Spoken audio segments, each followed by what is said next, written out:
Kedatangan Presiden Republik Indonesia Prabowo Subianto di Desa Sungai Pinang, Kecamatan Rambutan, Kabupaten Banyuasin disambut antusias oleh warga.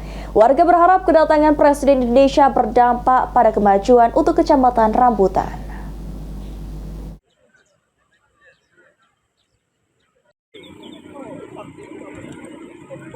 Warga Desa Sungai Pinang, Kecamatan Rambutan, Kabupaten Banyuasin sudah sejak pagi menunggu kedatangan Presiden Republik Indonesia Prabowo Subianto.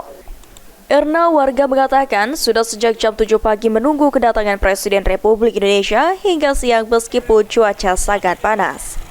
Erna merasa sangat bangga bertemu Presiden secara langsung serta berharap dengan adanya kunjungan Presiden, Desa Sungai Pinang dapat lebih maju serta infrastruktur dapat diperbaiki.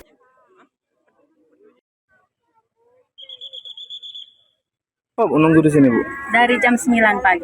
Dari jam 9 pagi sampai sekarang ya, Bu? Sampai sekarang. Ini, Bu, terkait melihat Presiden secara langsung bagaimana perasaannya, Bu? Oh, rasanya tuh seneng banget.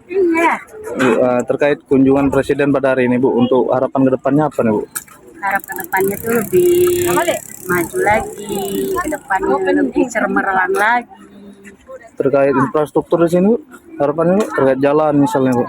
Semoga jalan di sini lebih bagus dari sebelumnya. Itu aja. Sama jalan desa juga. Senada Yulita, warga setempat mengatakan sangat antusias menunggu kedatangan Presiden Prabowo sejak jam 7 pagi.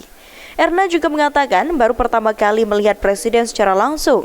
Diharapkan kunjungan Presiden ini dapat memperbaiki jalan rusak yang ada di Kecamatan Rambutan. Jam 7 pagi, Pak. Sampai dengan sekarang ya, Bu? Iya, sampai. Bu, cak mana, Bu, perasaan Ibu setelah melihat Presiden secara langsung nih, Bu? Rasanya seneng, Pak. Baru pertama kali ini, Bu? Iya, baru pertama kali. Ini, Bu, terkait kunjungan Presiden yang dilakukan pada hari ini, harapannya apa, Bu, untuk ke depan, Bu? Harapannya bisa jalannya bisa diperbagus lagi. Baik lagi, itu aja ya, Bu. Ya. Ridho Ilahi, PAL TV.